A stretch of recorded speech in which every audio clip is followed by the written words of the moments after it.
ఈ వచ్చేటటువంటి కంపెనీలు పెట్టుబడులను ఆపేటటువంటి ప్రయత్నం జరుగుతుంది. సో ఎవరు చేస్తున్నారు అనేటటువంటి విషయాన్ని బహుశా మీ కూటమికి సంబంధించి చెప్పాలి. ఎందుకంటే అది ఏం జరుగుతుంది అనేది ప్రభుత్వంలో ఉండేది మీరే కాబట్టి మీరే తేల్చాల్సినటువంటి అవసరం ఏంటి, ఏమంటారు మీరు? నమస్తే రాజు గారు, ప్యానల్లో ఉన్న అందరికీ కూడా గుడ్ మార్నింగ్ అండి. వాస్తవానికి చెప్పాలంటే పెట్టుబడులు రాకుండా, రాష్ట్రం అభివృద్ధి చెందకుండా, ముఖ్యంగా మీరు అడిగిన క్వశ్చన్ కూడా కేసులు ఎందుకు వేస్తున్నారంటే సుమారు 350 ఎకరాల భూములు వైఎస్ఆర్సీపీ బినాముల ఆస్తుల్లో ఉంది. ఆ ఆస్తులు ఎక్కడ వెళ్తాయో, ముఖ్యంగా వైఎస్ఆర్సీపీ ముఖ్య నాయకుల బినామీల పేరు మీదే ఉంది ఆ ఆస్తులు కూడా.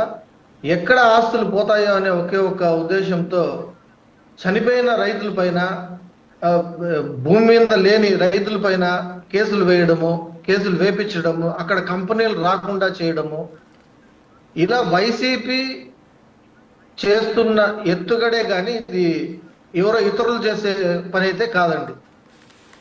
ఇలా చేస్తే ఎందుకు అవుతుందంటే కూటమి ప్రభుత్వం మీద చెడ్డపేరు రావాలి.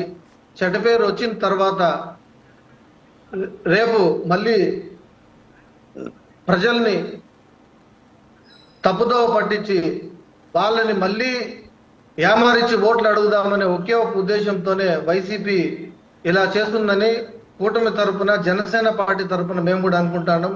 సుమారు భీమిలి ఏరియాలో ఈ గూగుల్ ఏఐ కంపెనీ చేయాలనేసి చంద్రబాబు నాయుడు గారు అయితేనేమి, లోకేష్ గారు అయితేనేమి, కూటమి ప్రభుత్వంలో శ్రీ పవన్ కళ్యాణ్ గారు అయితేమి, కేంద్ర ప్రభుత్వం దగ్గర పోయేసి మేము పర్మిషన్లు తెచ్చుకొని ప్రపంచంలోనే అమెరికా తర్వాత ఆంధ్రప్రదేశ్లో వైజాగ్ కేంద్రంగా గూగుల్ రావడం నిజంగా మనం చేసుకున్న అదృష్టంగా భావించాలి. ఇది జీర్ణించుకోలేక మీరే చూస్తున్నారు, అసెంబ్లీలో బొబ్బట్ల గురించి, అప్పడాల గురించి, బిర్యానీ మసాలాల గురించి మాట్లాడిన అప్పటి ఐటీ మినిస్టర్ ఈరోజు కంపెనీల గురించి, ఇంత పెద్ద కంపెనీ రావడం, దేశం మన రాష్ట్రం వైపు చూడడం జీర్ణించుకోలేక ఇలా దీన్ని అడ్డుకునే ప్రయత్నం చేస్తున్నారు.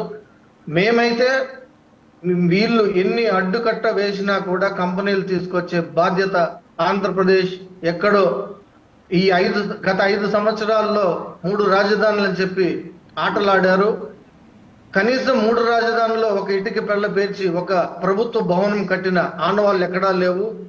ఎంతసేపు ఫిష్ మార్కెట్లు, చేపల మార్కెట్లు, ఆడుదాం ఆంధ్రాలో కోట్ల రూపాయలు దోచుకున్న వైసీపీ ప్రభుత్వం ఆ కేసులు ఇప్పుడు కోర్టుల చుట్టూ తిరుక్కుంటున్న నాయకులు చూస్తూనే ఉన్నాము.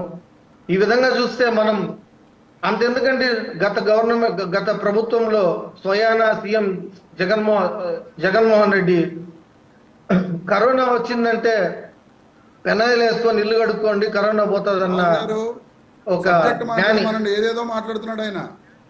రాజు గారు మాట్లాడుతున్నారు. ఇప్పుడు మీరు దీనికి సంబంధించి భూముల కేటాయింపు పెట్టుకుంటుందా లేదా వాటి మీద మాట్లాడమనండి. మనం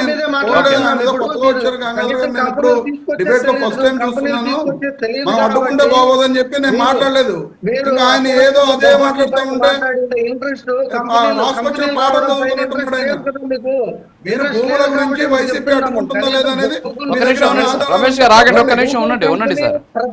రాజు గారు మీరు అలాగే కరెక్ట్ కాదు కదా.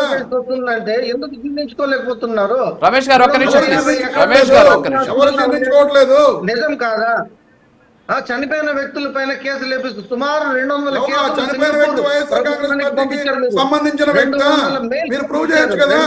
అధికారంలో ఉన్నారు కదా, అధికారం పంచుకుంటున్నారు కదా. ఒక నిమిషం రమేష్ గారు, మీరు ఎందుకు ఒక నిమిషం ఉండండి, ఆయన మాట్లాడినివ్వండి. మాట్లాడిన తర్వాత ఆపుతా ఉండండి. ఒక నిమిషం ఉండండి, ఆయన మాట్లాడినివ్వండి. సరే మాట్లాడుతున్నాడు ఆయన. కబ్జాలు చేసి ఓకే ఉండండి, మాట్లాడి టైం వేస్ట్ చేస్తే ఉపయోగం ఏముంది చెప్పండి, మాట్లాడినివ్వండి. అవును సార్, ఆయన సబ్జెక్ట్ మాట్లాడమనండి. గత ప్రభుత్వంలో మీరు చెప్పాలిగా. మీ కేంద్ర- అది నేను కదా సార్ చెప్పాలి, మీ నేను చెప్తాను. పార్టీ కేంద్ర కార్యాలయం- అవునండి నేను చెప్తాను, మీరు చెప్పారు కదా, నేను చెప్తాను. ఆగండి మీరెందుకు ప్రభుత్వ భూముల్ని కబ్జా చేసి రాకండి ఒక నిమిషం.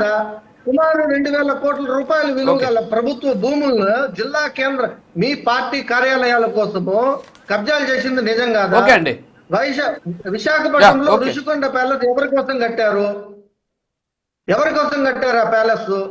సుమారు 15 నెలల్లో 15 లక్షల కోట్ల రూపాయలు ఇన్కమ్ ఉన్న గూగుల్ కంపెనీని మీరు అడ్డుకునే ప్రయత్నం చేసేది వాస్తవం కాదు. ఒక రైతు చనిపోయిన మురళీకృష్ణ ఎవరు? సరే ఓకే ఓకే ఓకే ఓకే అవన్నీ మీరు తేల్చాలి, ఎవరు అనేది మీరు తేల్చాలి సార్. వైఎస్ఆర్ కాంగ్రెస్ పార్టీ తేల్చదు కదా. చనిపోయినటువంటి వ్యక్తి మీద చేశారు. ఒక నిమిషం రమేష్ గారు ఆగండి ప్లీజ్. అలాంటి మాటలు సిగ్గులు గిగ్గులు వద్దులే, ఆగండి ఒక నిమిషం. నేను మాట్లాడుతున్నాను కదా, ఇప్పుడు నేను మాట్లాడుతున్నాను కదా. సిగ్గు లేకుండా మీరు మాట్లాడేది ఏంటి? నేను సిగ్గు లేకుండానే మాటలు ఎందుకైనా మాట్లాడడం? నా డిబేట్ లో చాలా నేను కదా నేను మాట్లాడుతున్నా కదా మీకు. అరే నేను చెప్తున్నాను కదా సార్ రమేష్ గారు, నేను చెప్తున్నాను అధికారంలో ఉండేది మీరు కదా, మీరు తేల్చాల్సింది అనే పదాన్ని నా ఇంట్లో చెప్పా. నేను అడుగుతున్నా, ఒక్క నిమిషం ఆగండి రమేష్ గారు, ఆగండి ఒక నిమిషం ఆగండి. చిన్న బ్రేక్ ఉంది, బ్రేక్ తర్వాత కంటిన్యూ చేద్దాం. Break please.